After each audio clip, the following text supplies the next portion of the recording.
strong as a boy. That's my girl. She never messed with dolls. Not her. She kicks a ball as well as a man. She does. Well, young lady, your fun's over. We'll have a few changes from now on. You can't trust boys, you know. They're only after one thing. I'm a man, and I know what men are after. Who's going to marry you if you don't behave proper? You're a young woman now, and you bloody well behave like one. In my house, you do as I say. You little slut. Get that muck off your face and give your mum a hand. Who the hell do you take yourself for, a boy?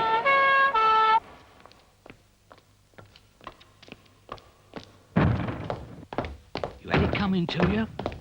You slut.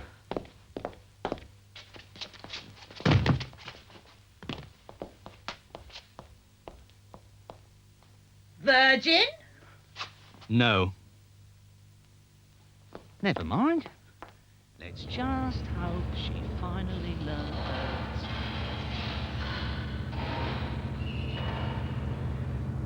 You are clearly beyond parental control and incapable of taking proper care of yourself. For your own protection, therefore, you will be sent to a corrective institution where you will be taught moral discipline and kept under control. Right, they'd never keep me under control. You never keep me under control. I'll always fucking do what I want to do. I was scared, but I was appearing to be very angry. But it was the fear that was sort of inciting that anger, because I couldn't cope with it in any other way. I wouldn't just swear. I'd go like, fuck, fuck, double fuck, stick it up your ass and everything. I don't give a fuck now.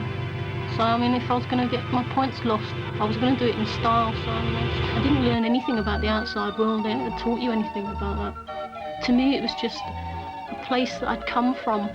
I was sort of stared at in the street and pointed at, and mothers told their daughters that, you know, if they didn't behave themselves, they'd end up like me. But you have to steal. I mean, you can't live on what the social gives you. Not if you want things. And there was lots of things I was missing.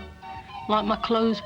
Everybody was wearing nice, fashionable, trendy gear, and I wanted to. I was 16 and I wanted to. So I needed the money to buy the clothes, to try and fit back in. Young lady, you appear to be determined to take this path of self-destruction. You need to be protected against yourself. I recommend a period of time in a corrective institution so that you can learn how this society expects you to behave. Teach me how to behave. Teach me how to fucking behave, you fucking wait, mate. You wait till I come out. I'll show you how they've taught me to behave.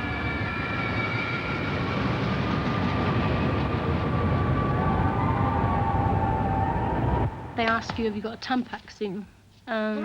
If you say yes, and you have to take it out, and they give you another one. And like, you have to do all this in front of them. And they're actually standing there watching you do this. And they take great delight. I mean, the longer they can keep you naked, the more in control they feel. Miss, I want a fucking Tampax!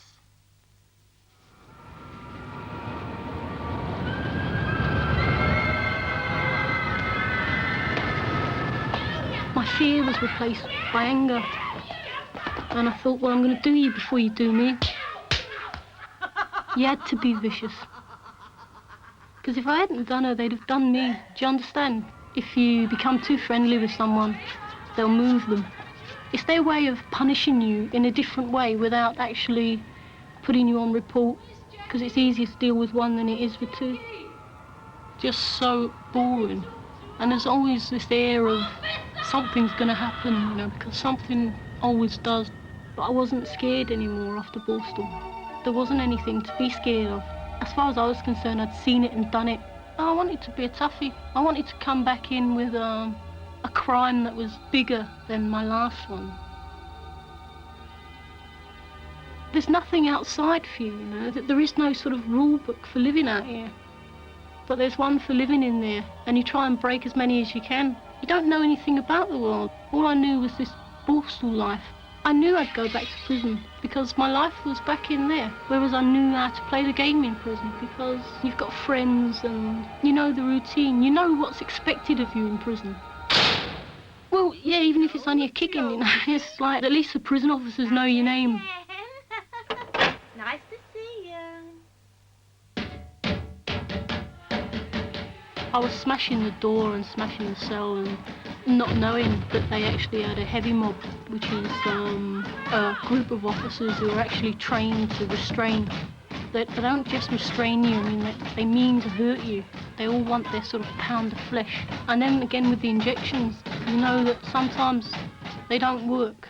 Perhaps they're going to double the fucking dose, you know, and like, I'm going to die of an overdose. You know, I'm dying, I'm fucking dying now. I'm going to die, this is how I'm going to die.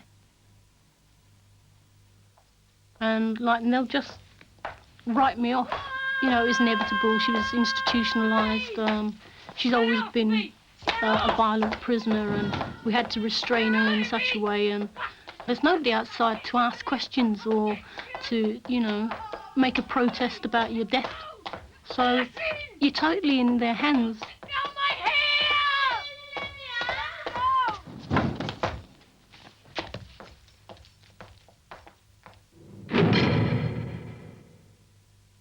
Bleak House is a scary place.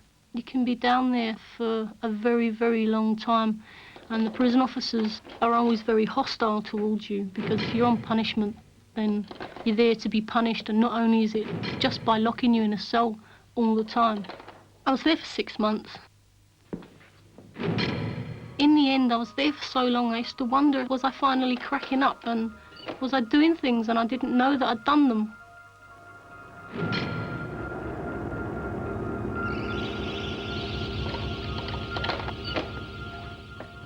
All I was used to was these nasty, nasty faces at a door, giving me food with smirks, having to ask male officers for Tampax. So I wasn't used to people being nice to me. And if they were, I always expected something nasty to happen. I thought they were only being nice to me to let me know what it felt like to have nice feelings, and then they'd do something terrible to me. So I was living a life of total fear.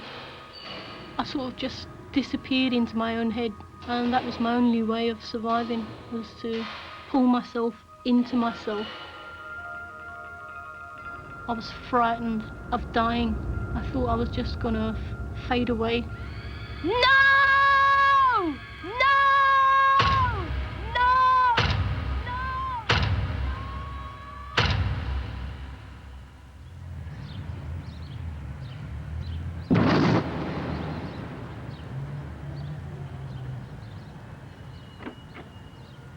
My sentence had finished.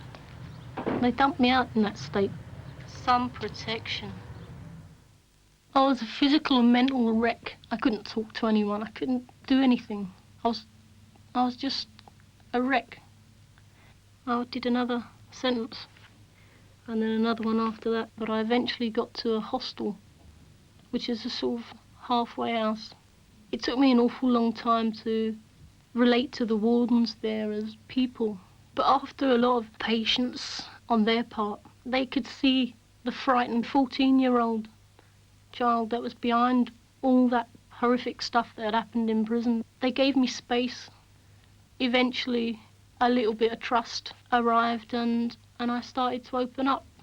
And so the anger's still there, but it's now a controlled anger, and I can use it in a constructive way, rather than just destroying my own life.